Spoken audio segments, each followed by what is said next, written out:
Welcome back to Mentor Nation, the podcast for entrepreneurs looking for real mentorship, real strategies, and real stories so that you can go out and build your dreams.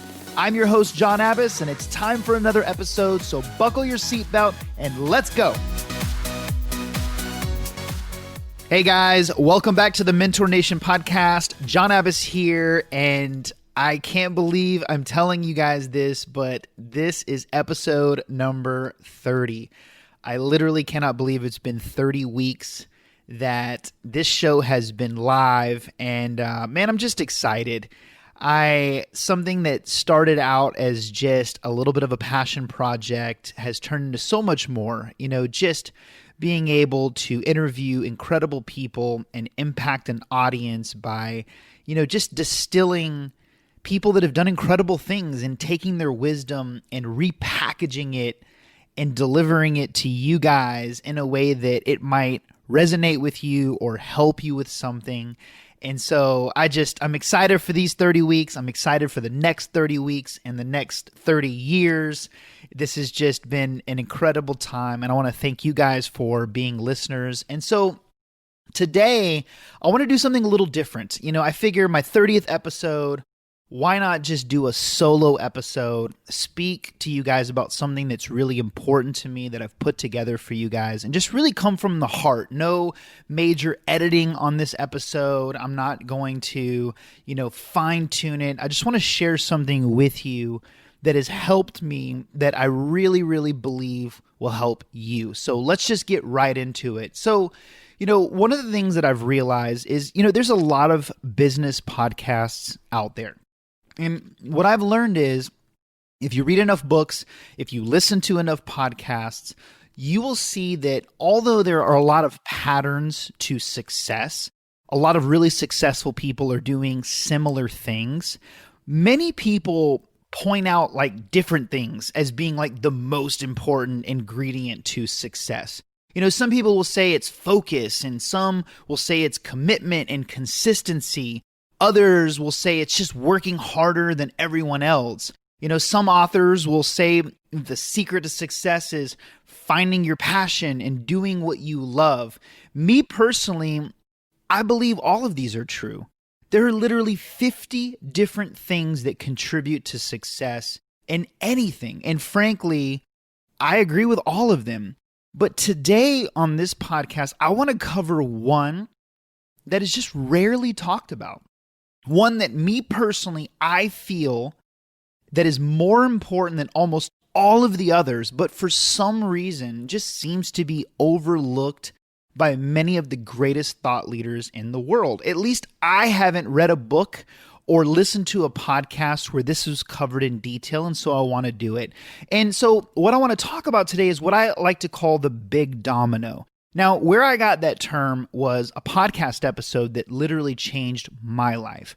A few years ago, I was listening to an interview with Tim Ferriss. Now, for those of you that don't know Tim Ferriss, he's a 5 times #1 New York Times best-selling author. He wrote The 4-Hour Workweek, The 4-Hour Body, Tools of Titans, Tribe of Mentors. I mean, he's just an incredible person, and he's done so much. And he was being interviewed one day, and I'll never forget, one of the guests asked him this. They were like, Tim, where do you find the time to do all the things that you do? Tim Ferriss, he's written 5 #1 New York Times best-selling books. He writes blogs every day. He hosts one of the top podcasts on earth with over 400 million downloads. He's invested in over 100 different startups. He networks with some of the biggest names on earth, and he's done so many of other things. And I'll never forget his answer when he was asked that question. He was asked, how do you do all this stuff? And this is what he said that leads me into what I want to share with you guys today. He said, sometimes I'll take a week or two and just not do anything. I'll just think for 1, 2, maybe even 3 weeks. And he's like, it's not wasted time because I'm spending that time thinking of all the things that I need to do. And after I figure it out, I just find which ones are the big dominoes. The big dominoes are the ones that if I can knock those down, it will knock all of the other dominoes down. He's like, once I identify the big domino, I just put all of my focus on that, and the little ones take care of themselves. And this was a huge aha moment, because think about your life, right? Like, there's a million things to be thinking about every single day. Let's talk about like financial for an example. Let's say you want to travel the world, pay for your college education for your kids, buy a home, do this, do that. These are all little dominoes. If you figure out the big domino, which is how to build wealth or how to build a strong income, doesn't it make sense that all of the other little dominoes will take care of themselves? And so that's what Tim Ferriss focuses on. And so the big domino that I want to talk about today, that if you can implement, it can change your life so fast, is your environment. Now, when I say environment, I am not just talking about the people that you are surrounding yourself with, even though that is a part of it. I'm talking about your complete environment, all of it.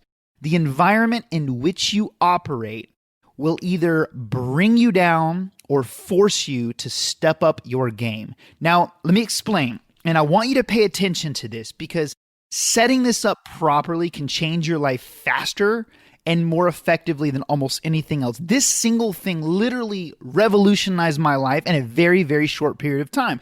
I've talked about this on other podcast episodes. I literally got a mentor. I was 29 years old, flat broke, lost everything. 2 years, nothing worked. I got a mentor. That mentor changed my environment, gave me a different perspective, and within 12 months, I completely changed my life. And so, first thing I need you to realize, if you are listening to this today, is you are capable of doing far more than you can imagine, and you have far more energy inside than you can even understand. Like, think about it. Have you ever noticed that certain situations really bring out like the best in you? Like a competition. Like the moment you are competing for something, it's almost like parts of you activate that were just sitting idle. You're all of a sudden more energized, more aware, more creative, and just way more focused. Like something comes to life. It was always there, but you needed something to bring it out of you. That's what the right environment can do. And the thing is only you can figure out what that looks like for you, because it's different for everyone. I mean, think about it this way. Have you ever noticed that some people can't get any work done at home, but others like myself, I can't work at home. Like I have to be somewhere like a Starbucks or something else. Like I just need a different environment. Some people, they get their best work done when it's peace and quiet. Some, they need background noise. Some work better alone. Others do so much better in a team environment. Some people thrive when they're told what to do by other people because they're task-oriented. But for others, being told what to do literally drives them crazy. Some thrive when they're multitasking and working on different things. Others, they can only thrive when they're focused on one thing. Some people, myself, get my best work done in the morning. But some people, they can't work in the morning. They're not morning people. They get their best work done in the evening. Some people love to pace themselves. Others only crush it when they have a deadline right around the corner and they have to go into superhuman productive mode. Finally, some operate best under pressure, but others fall apart. Guys, these are different environments. And what I've learned over the years is given the right environment, an average person can create extraordinary results. I want to tell you two quick stories because I want this to hit home with you, because I want you to understand what you're capable of. And then I'm going to share with you how to create the right environment for yourself so that you can go into superhuman productive mode. So the first story is the first time I really learned what environment can do for people. I think I was like 21 years old at the time. I was in the Navy. I'd been in the Navy for about a year and a half, and we were on a deployment, and something crazy happened, something that all of us know and none of us will ever forget, and it was September 11th, the day that the planes hit the Twin Towers, and it was just a crazy moment. I'll never forget where I was. But let me tell you a little bit of backstory. So prior to September 11th, I was in the Navy, my department of engineers. I mean, I hate to say it, like our mindset was pretty lazy. Like we were always looking to skate out of work. We were doing the absolute minimum. Like we were always figuring out how we could just do less and less and less. Like we weren't motivated. We weren't inspired. And I just remember thinking to myself, I'm like, wow, like if something happens, this is the group of people that the world looks to save and protect them. But something magical happened. This same group of people, when September 11th hit, it was like something woke everybody up. This same group of people, myself included, that were lazy, unambitious. Like it was like we all went into superhuman mode. We were all focused. We didn't need sleep. We worked together. It's just like we're not afraid to work 24 hours a day, 7 days. We had a mission. We were focused. The same group of people that were lazy became superhuman because of a change in environment. That's what environment can do for you. Now, one other story that I want to share with you that to me is so powerful. And I don't know if you guys love this show. It's my favorite show on the planet, Game of Thrones. Now, understand, you might not be a fan, but the bottom line is Game of Thrones was one of the most popular TV shows in history. And one of my favorite characters in the show was Arya Stark. Now, Arya was played by actress Maisie Williams. When Game of Thrones started, she was only 12 years old, and she was cast in the show. Now, recently, I listened to a TED Talk with her speaking about her experience on the show, her future 10 years later, now that the show was over, and she went into other things. She talked about a new mobile app she was launching to give other creative artists a shot at success and networking. But here's the thing, when she spoke, I couldn't help but notice two things. First, she was so well-spoken, so self-aware, and she had such a deep knowledge about life and people for her age. I mean, she's only like 21 years old, speaking like the CEO of a billion-dollar company. Now, the second is when she started speaking about her time on Game of Thrones. She recalled the long work days, the travel, the waking up early for shoots every morning, staying up super late, barely getting any sleep, the massive sacrifices that she had to do. And she did this consistently for 10 years, which was the time that it took to film all 8 seasons of Game of Thrones. Now, why am I telling you this? Because she was in an environment that demanded excellence.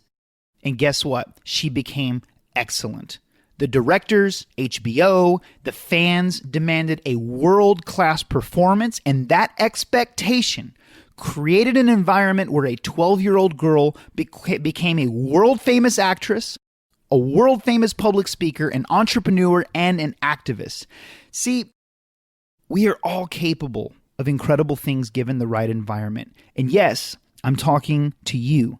That you that's listening to this right now, you, regardless of whatever your situation is right now, if you were thrust into an environment where absolute excellence was demanded, you would shock yourself at what you could accomplish over the next 5 years.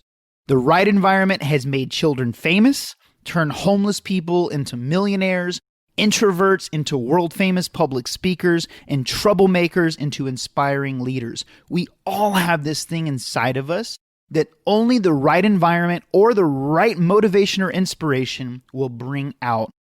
Unfortunately, too many people never tap into it because they don't know they have the power to create the circumstances themselves where the world-class you will come out. So, I tell you this to tell you this. How do you create the right environment for yourself? This is the question that I asked myself years ago that I stumbled on accidentally, but now I was able to define it and I want to share it with you. Well, the first thing that you need to do is you need to know the definition of what the right environment is for you. The right environment is simply an environment where the conditions are present that bring the absolute best in you out, either because nothing less is demanded or because something compels you to want to give your absolute best at all times. So that's the definition. So how do you create the right environment? Well, first, you need to identify. That's the first thing that you need to do. Think about when you operate at your best. Picture a time. It could be right now, it could be in your past, but picture a time when you were the most productive over a consistent period of time. Maybe it was while you were playing sports in school or while you're working on a project. Now, just think about that time when you were your most productive. We've all had that period. Think about what the environment was like. Did you have a deadline? Did you have an accountability partner? Did you have some ritual that put you in the zone, making you want to take action? Were you surrounded by other people performing at a high level and that made you want to perform at a high level? Was it because you had clear objectives? Or maybe there was some kind of challenge bringing out your competitive spirit? Maybe you were driven by some bigger motivation, such as being in a desperate situation, or maybe you needed to help a loved one and that forced you to do something outside of your comfort zone. See, guys, once you've identified a period of time when you were truly productive, taking action, getting shit done, and creating results, like once you've done that, just make a list of everything that you can think of that contributed to that environment. Try to think of a few distinct characteristics of that environment. So here are a few questions to help jog your memory. When you've identified that period of time, just ask yourself, why was I so productive during that time? What was my main motivation for taking action in that period of time? Was I achieving something for myself or for someone else? Some people they take way more action when they're achieving something for someone else rather than themselves. Ask yourself, did I have external accountability or deadlines? Did I have a deadline that I had to hit? There's a reason, guys, that people say the most productive day in a person's life is the day before they go on vacation. It is amazing what you can get done the day before you go on vacation because you are focused. And the environment, meaning you got vacation the next day. So you have to get it all done before you go because you can't do it once you've left. Another question is, were my actions fueled by inspiration or desperation? Jim Rohn, he said it best. Some people are fueled more by inspiration, some more by desperation. So you need to ask yourself these questions because although you may not be able to create the perfect environment, because obviously there's certain things in life that you can't control, but at least this exercise will allow you to identify the things that you can control, and you can modify your environment to bring out your best self. So once you have identified these things, guys, the next step is simple. It's implement. Once you've identified the things that make your motivation fire sizzle, it's time to put them into action immediately. Maybe you need to change careers and find a company or a group of people that challenge you. Maybe you need an accountability partner. Maybe you need a coach. Maybe you have to go and architect scenarios where you have strict deadlines on your goals, or you have some accountability in place so that you have to take action and you have no choice. Guys, I don't know what it is for you, but I promise you this. You can architect your own environment and put yourself in a position to demand excellence from yourself and achieve so much more than you can possibly imagine. Guys, whatever it is for you, do it. Me personally, guys, I don't believe there is such a thing as lazy people. I believe lazy people are just people with massive potential who are just uninspired. You have more power than you think. It's just sitting there waiting for you to do something to bring it out of you. So go do it. All right, everyone. I really hope you enjoyed that episode. Came from the heart, and believe it or not, there was no editing in that episode. I had to start over a few times, but I did that all in one swoop. I don't know how much talent it takes to do that, but I was pretty proud of myself after. And, I really hope you enjoyed it, but more importantly, I really hope you got some value out of it, because to me, putting yourself in the right environment is one of the most important things when it comes to success, in my personal opinion. I truly believe, I've always believed, and I always will believe that inside all of us, we have this huge amount of potential. We have massive amounts of energy, and we just need something to bring it out of us. In the right environment, we can all thrive, we can all excel, we can all do incredible things, but most of us just let that ability lie dormant because we're in an environment that really doesn't challenge us and bring it out of us. And that's why I just really wanted to do this episode. So I hope you enjoyed it. Guys, listen, if you have not already heard or you do not know this, head on over to our website, mentornationpodcast.com. Get your free blueprint. I put together this awesome blueprint that is pretty much one of my core, I call it my core masterpieces, because I put a lot of work into it. And it's all about how to get really successful people to personally mentor you. How to reach out, the strategies. Just really not only how to get them to mentor you, but how to achieve goals in a fraction of the time. And I really think you guys will get a lot out of it. So head on over, click free blueprint, and it's yours free in your inbox. Thank you guys so much for listening. I obviously will see you next week with another incredible episode. And thank you guys so much for the first 30 episodes being with me on this journey. Take care, guys.